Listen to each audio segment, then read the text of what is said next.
Tak ahoj, vítajte na kanáli For Organ Fan a v dnešnom videu sa pozrieme na uhlovú brúsku Parkside a pracovnú tašku, takže poďme na to, vyskúšame a pozrieme sa na tieto dva produkty.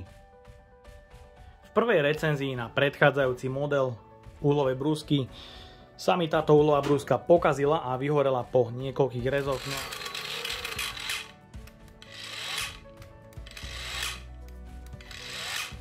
No a v ďalšej recenzii som dokončil test a porovnávačku s verziou Parkside Performance, kde som ich kompletne porovnal a videá z týchto recenzií nájdete hore v karte. No a dnes sa pozrieme na novšiu verziu, ktorá dostala vynovený ochranný kryt s modelovým označením PVSA 20 LIC3. Je tu štandardne trojročná záruka a jej cena je 35 €. Uhlovú brúsku si tentokrát vyskúšame so 6 Ah batériou, ktorú mi na zákazku robil kanál Teo220, ktorého video nájdete taktiež hore v karte.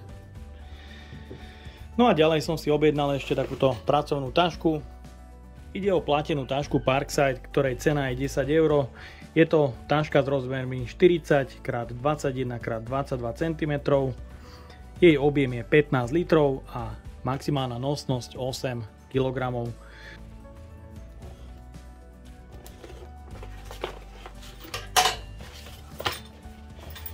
Ten materiál, z ktorého je vypracovaná, nie je boh vie čo, ale môžete vidieť, taška je dosť veľkých rozmerov. Myslím, že stačí na zabalenie toho najpotrebnejšieho náradia, či už flexy, vrtačky a nejakého spotrebného materiálu, určite vystačí. Sú tu dve uška pre uchytenie, taktiež je tu popruh, ktorý je vo vnútri, aby ste si ju mohli zavesiť aj cez plece. Máme tu z bočnej strany 3 vrecúška pre nejaký spotrebný materiál a z druhej strany sú tu taktiež 3 vrecúška na spotrebný materiál. Z jednej strany je karabínka, ktorá je pevná, a zvnútra je tu organizér pre skrutkovače a nejaké náradie. Objem je tu 15 litrov a nosnosť 8 kg. Do tej tašky napcháte celkom dosť náradia. Nie je problém flexu. Určite s rozobratým madlom vám to zabere menej miesta. Madlo len priložíte, taktiež vrtačka. Naleža to, nie je problém. A niekoľko batériek. Ďalšia baterka, nejaký spotrebný materiál. Tašku zavrete bez problémov, ako nič. A určite sa do baku vôjde ešte o mnoho viac. Takže stále taška nie je extrémne plná. A môžete ju zavrieť a máte to pripravené na transport. Takže myslím, že veľmi užitočná vec.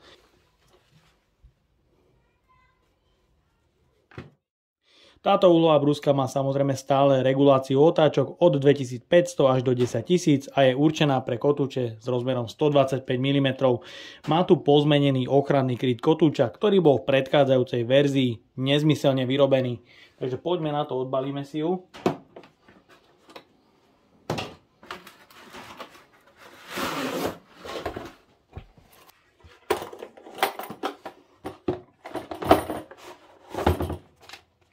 V balení nájdeme užívateľský manuál, madlo, v ktorom je kľúč pre zaistenie kotúča. A je tu samotná uhlová brúska, ktorý má predmontovaný kotúč 125×1 mm. A zdá jedinou a to najväčšou inováciou na tejto uhlovej brúske je ochranný kryt kotúča, ktorý dostal výbornú inováciu, a to, že kryt je z dvoch dielov, ktorý sa dá odpájať. Takže je tu takáto krytka, ktorú si môžete bez problémov zmontovať, a na uhlovej brúske je konečne plnohodnotný a normálny ochranný kryt kotúča. Je tu upínanie kotúča M14. Ochranný kryt má 5 poloh, ktoré je možné beznástrojovo polohovať. Prevodovka je hliníková a má tu 3 závitry pre upevnenie na madlo. Je tu vypínač, ktorý je potrebné posunúť do pravej strany a potlačením dohora sa uhlová brúska zapne. Telo uhlovej brúsky je robustné, neergonomické, má tu síce nejaké pogumované prvky, ale uhlová brúska sa drží veľmi zle. Je tu ale regulácia otáčok až do 10 000 otáčok za minútu. Je kompatibilná s batériami X20 Team a určite odporúčam používať iba 4 Ah batériu, pretože táto uhlová brúska má dosť vysokú spotrebu energie.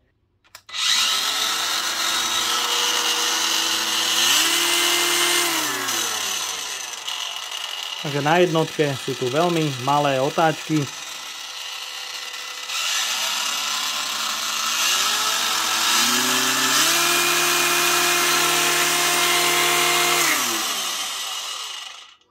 A je dosť cítiť, že ak sa uhlová brúska dá na maximálny 6. stupeň, kde je 10 000 otáčok za minútu, uhlová brúska dosť vibruje a prenáša tie vibrácie na ruku obsluhy.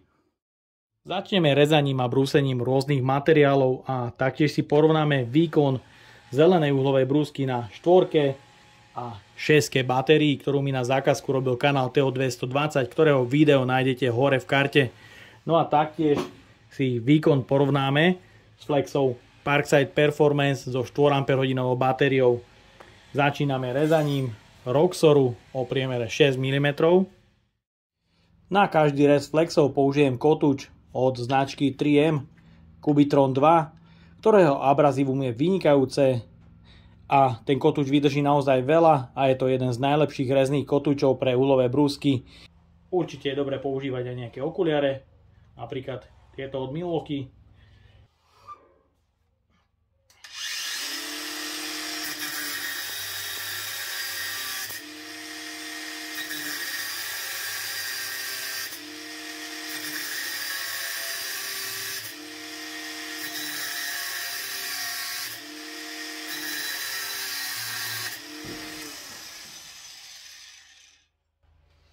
Že na tej najvyššej rýchlosti, čo je 10 000 otáčok za minútu, tá Flexa ide na takýchto materiáloch, myslím, že je celkom dobre. Pokračujem profilom 30x30 x 2 mm.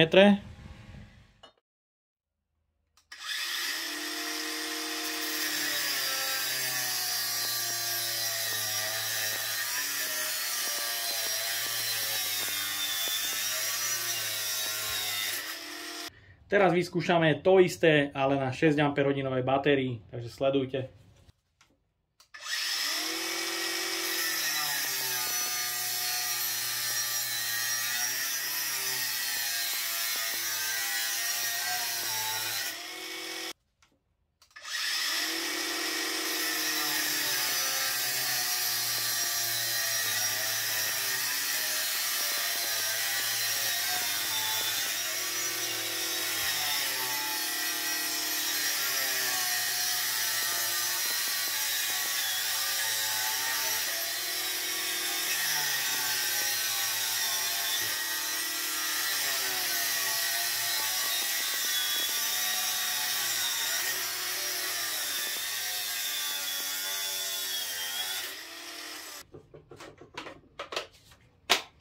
No a teraz si dáme Performance so 4 Ah batériou.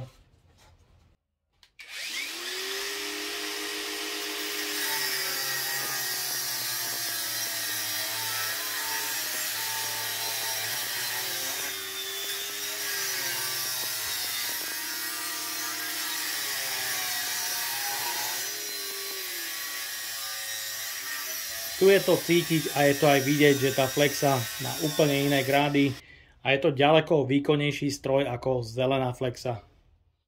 Ďalej pokračujem profilom 40x40 x 3 mm.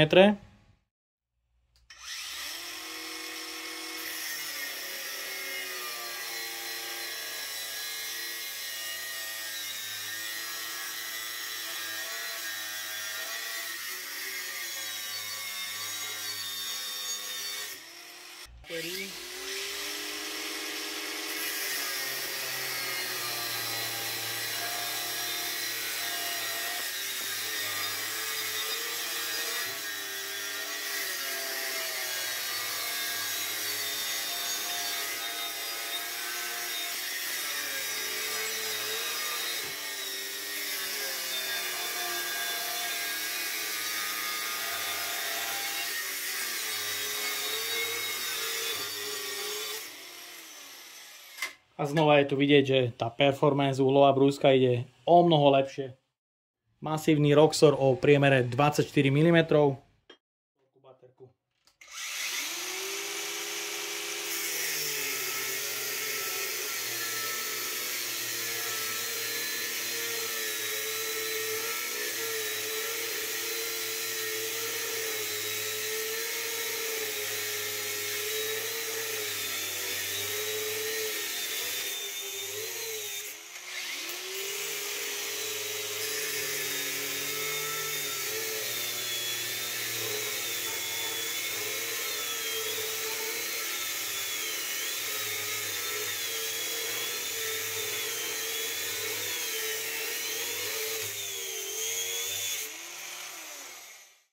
A ďalej budeme brúsiť túto slzičku na plechu.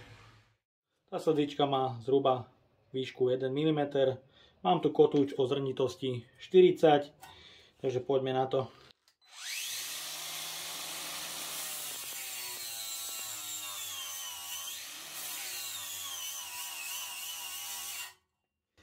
Kotúč aj pri veľmi jemnom prítlaku dokáže zastaviť pri brúsení aj na najvyšších otáčkach.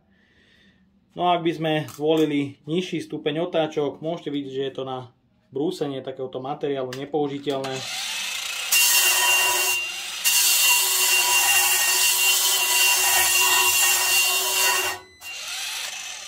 Možno sa ale tá regulácia dá na niečo využiť, ale myslím si, že tá regulácia je príliš slabá.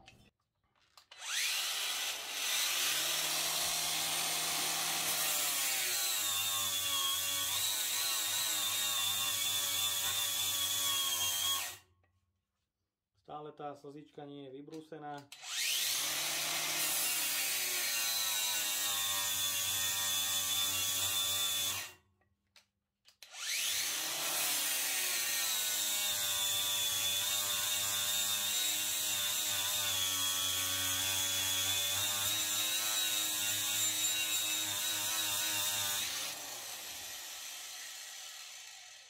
Samozrejme brúsiť sa s tým malinko a krátkodobo dá, na nejaké malé veci je to OK, ale myslím, že na dlhodobé určite nie. No a teraz si porovnáme brúsenie na Parkside Performance.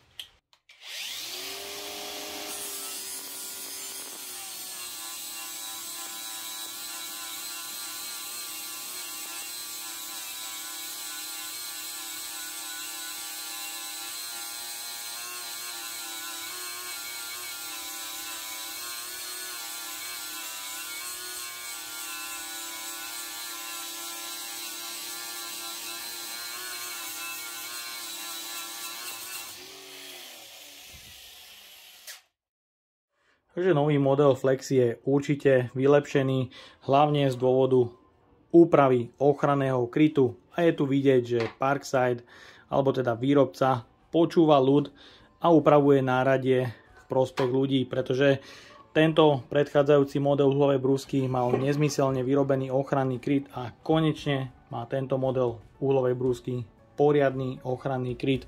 Je to ale jediná vec, ktorá je zlepšená na tejto brúske. Ten výkon pri rezaní a brúsení ostáva nezmenený, je to rovnaké. Ťažko povedať, ako bude na tom s kvalitou, keďže ja osobne s touto Flexou nemám dobré skúsenosti a určite vám ju neodporúčam, pretože si myslím, že cena 35 € je samozrejme lákavá, pretože je to akú náradie, ale na druhej strane tu máme veľmi nízky výkon pri rezaní a hlavne pri brúsení je to nepoužiteľné. Určite radšej odporúčam siahnuť po Flexe Parkside Performance, ktorá ponúka úplne iný výkon, alebo radšej po nejakej sieťovej za 50 € si dokážete kúpiť Makitu alebo akúkoľvek inú brúsku, ktorá vám poskytne výkon na úplne inej úrovni. No a táška, ktorú som ukazoval na začiatku videa, je podľa mňa veľmi dobrá. Za tých 10 € sa to oplatí a myslím, že tá táška je fajn. Keďže doma už mám niekoľko uhlových brúsok na batérie, navrhujem spraviť porovnávačku. No a ak by ste mali záujem o túto porovnávačku, napíšte mi to dole do komentáru a taktiež akú uhlovú brúsku by ste chceli doplniť do porovnávačky. Ja mám k dispozícii Milwaukee CAX 125, mám tu grafitku, Parksideku, Einhell Axio a taktiež Parkside Performance. Takže ak máte záujem o túto zrovnávačku, napíšte mi to dole do komentára a ak vydá z času, určite niečo pripravím.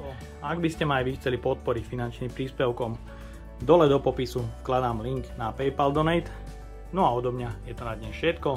Ak sa vám toto video páčilo, dajte like, potvrďte odber a zvonček, aby vám už neušlo ďalšie video. Ahoj!